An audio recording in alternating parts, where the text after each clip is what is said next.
नमस्कार बच्चों, आज की ऑनलाइन क्लास में आप सभी का स्वागत है।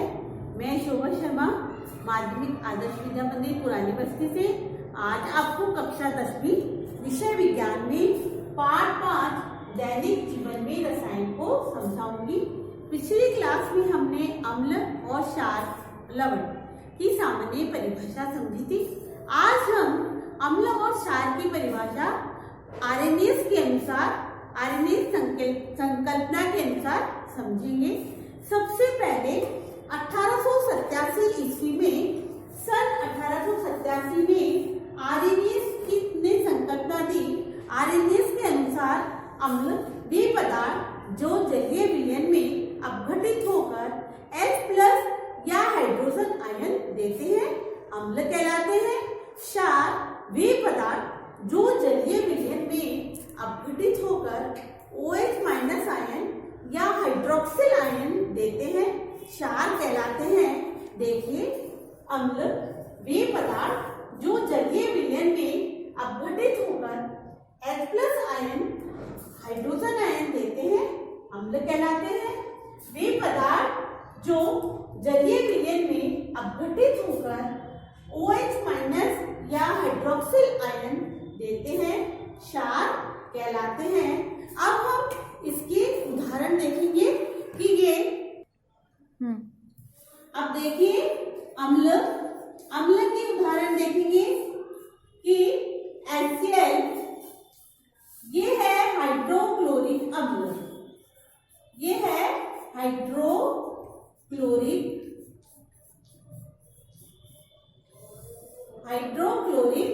अम्ल का जलीय विलयन, तो ये H+ और Cl- आयन देते हैं।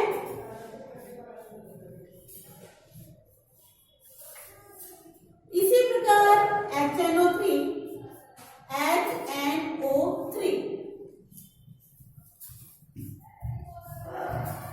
ये H+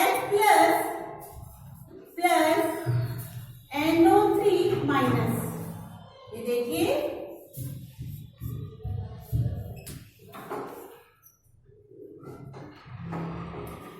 ये है नाइट्रिक अम्ल, ये है नाइट्रिक अम्ल, ये है नाइट्रिक अम्ल। इसी प्रकार देखिए H2SO4, ये है सल्फ्यूरिक अम्ल, सल्फ्यूरिक, ये है सल्फ्यूरिक अम्ल।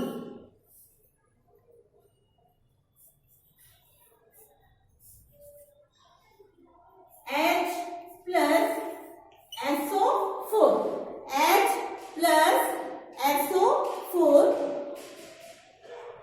2- और H2SO4 है, इसलिए 2H+,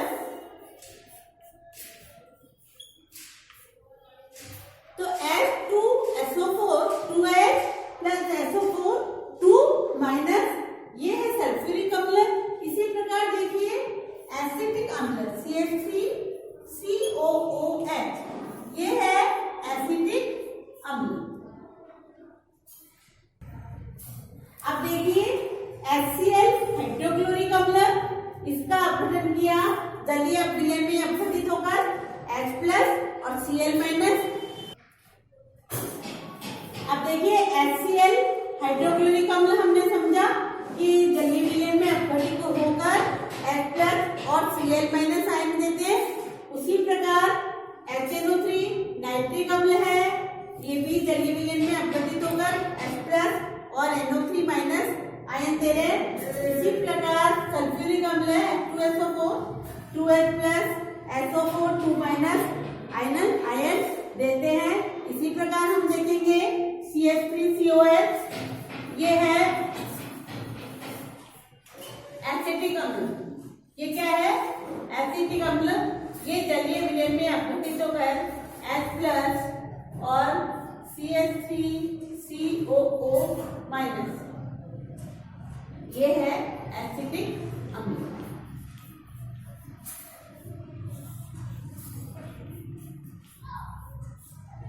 ये आयन देते हैं। इसी प्रकार कार्बोनिक अम्ल है H2CO3 H प्लस 2H आ जाएगा प्लस HCO3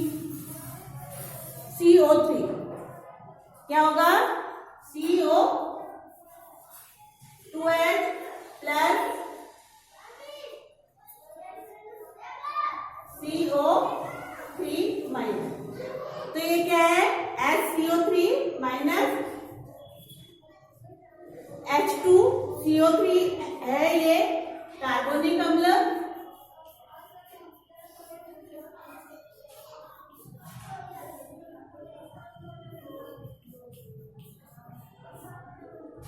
ये जलीय विलयन में अपघटित हुआ तो H प्लस HCO3 माइनस अपघटित होकर दिया। इस प्रकार ये हमने क्या देखे अम्ल, क्या है ये अम्ल जलीय विलयन में अपघटित होकर H प्लस और आयन देते हैं। ये हुए अम्ल। अब हम क्षार के एग्जाम्पल देखें।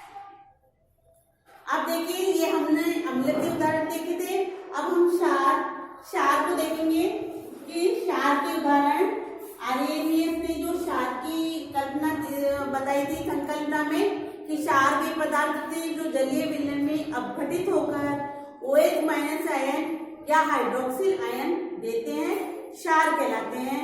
इसके एग्जाम्पल देखेंगे KOH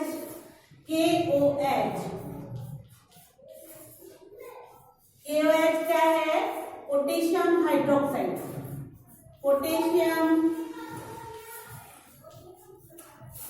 ये है पोटेशियम हाइड्रोक्साइड।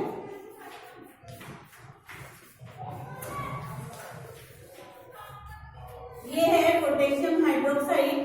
तो K प्लस OH माइनस। समझ में आया आपको कि KOH पोटेशियम हाइड्रोक्साइड। इसी प्रकार NaOH देखिए NaOH ये है सोडियम हाइड्रोक्साइड।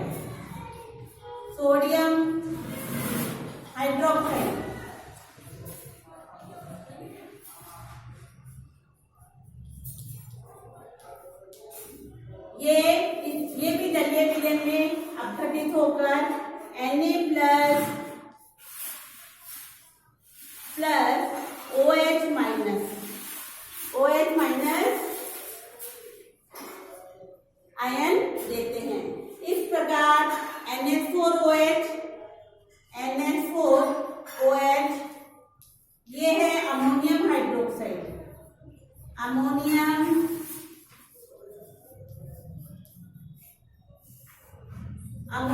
हाइड्रोक्साइड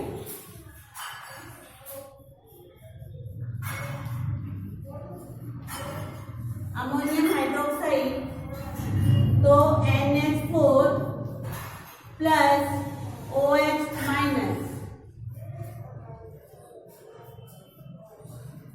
इस प्रकार हम देखेंगे ये सभी क्षार जलीय विलयन में OH माइनस या हाइड्रोक्सिल आयन देते हैं। इस प्रकार देखिए KOH potassium hydroxide, K plus OH minus, NaOH sodium hydroxide, Na plus OH minus. इसी प्रकार NH4OH ammonium hydroxide, NH4 plus OH minus. तो ये हमारे क्षार हो गए। अब देखिए हमने अभी आर्यनियस के अनुसार अम्ल क्षार की परिभाषा समझी है। अब हम आर्यनियस के अनुसार ही प्रबल अम्ल और दुर्बल अम्ल, प्रबल क्षार और दुर्बल क्षार, इसके बारे में समझेंगे कि प्रबल अम्ल कौन से हैं और दुर्बल अम्ल। प्रबल अम्ल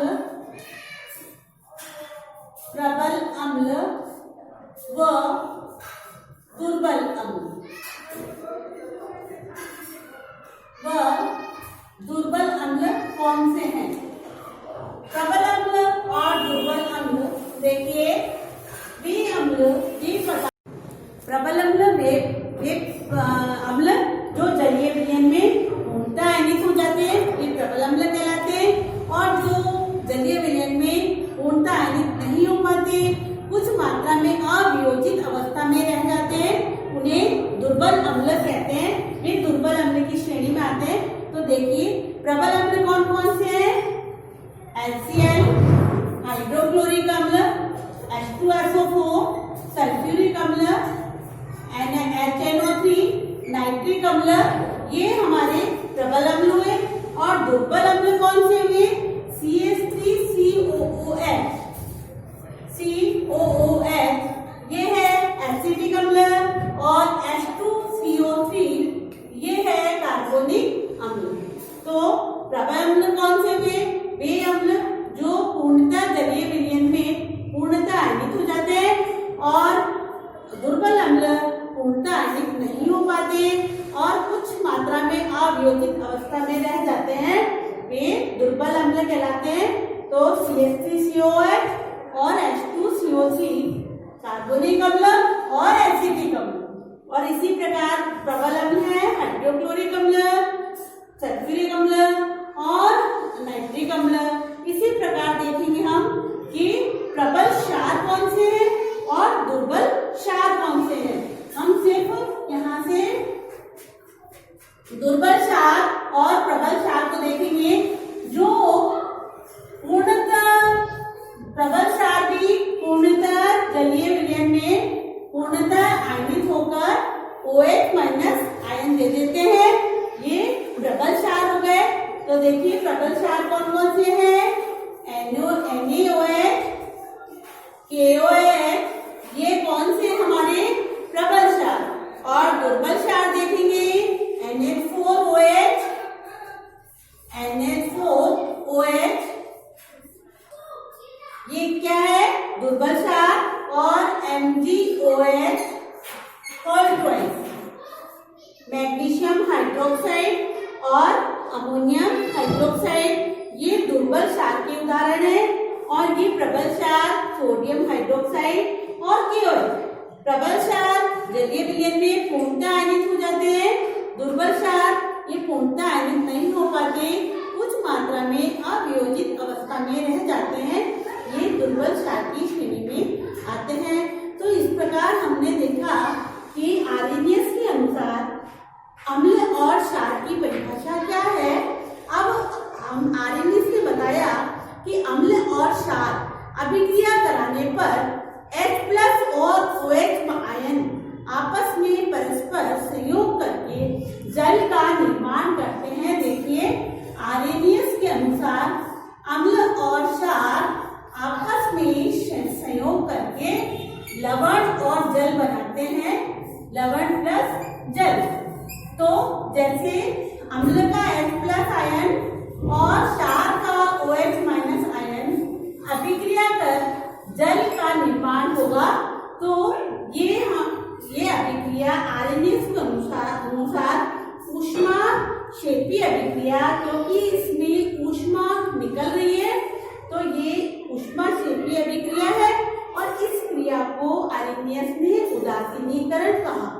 इसे आर्हेनियस ने उदासीनीकरण अभिक्रिया कहा। तो उदासीनीकरण अभिक्रिया ऐसी अभिक्रिया जिसमें अम्ल और क्षार क्रिया करके लवण और जल बनाते हैं।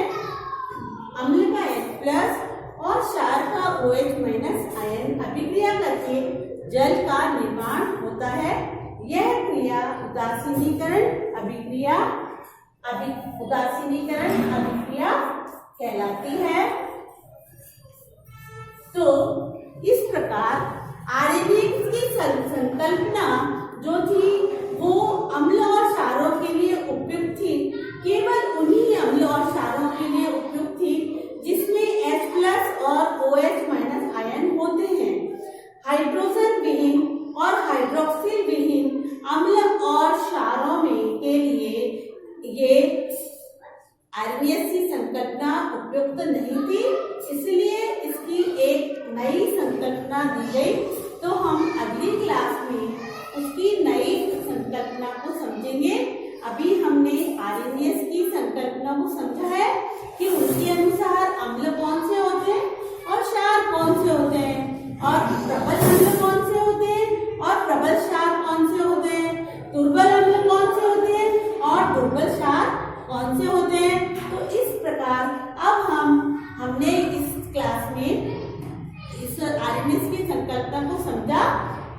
इसके गृह कार्य के प्रश्न देखेंगे। अब देखिए, ये हमारा गृह कार्य, हमको ये तीनों क्वेश्चन कोई प्रश्न बड़े नहीं है, हमने जो समझा है उस टॉपिक में से ये प्रश्न 1, आर्यनिस के अनुसार अम्ल और क्षार की परिभाषा देनी है, क्षार को परिभाषित कीजिए, परिभाषित करके और उदाहरण द्वारा हमें समझाना है। इसी प्रकार प्रश्न 2 है, प्रबल अम्ल व दुर्बल अम्ल को उदाहरण द्वारा समझाना है कि प्रबल अम्ल किसे कहते हैं और दुर्बल अम्ल किसे कहते हैं। इसी प्रकार प्रश्न 3 है, प्रबल क्षार और दुर्बल क्षार को भी परिभाषित करना है, परिभाषा द्वारा हमें समझाना है। तो अब ये आपको गृह कार्य अपने स्वच्छता के साथ अपनी गृह कार्य कॉपी में करना है। धन्यवाद।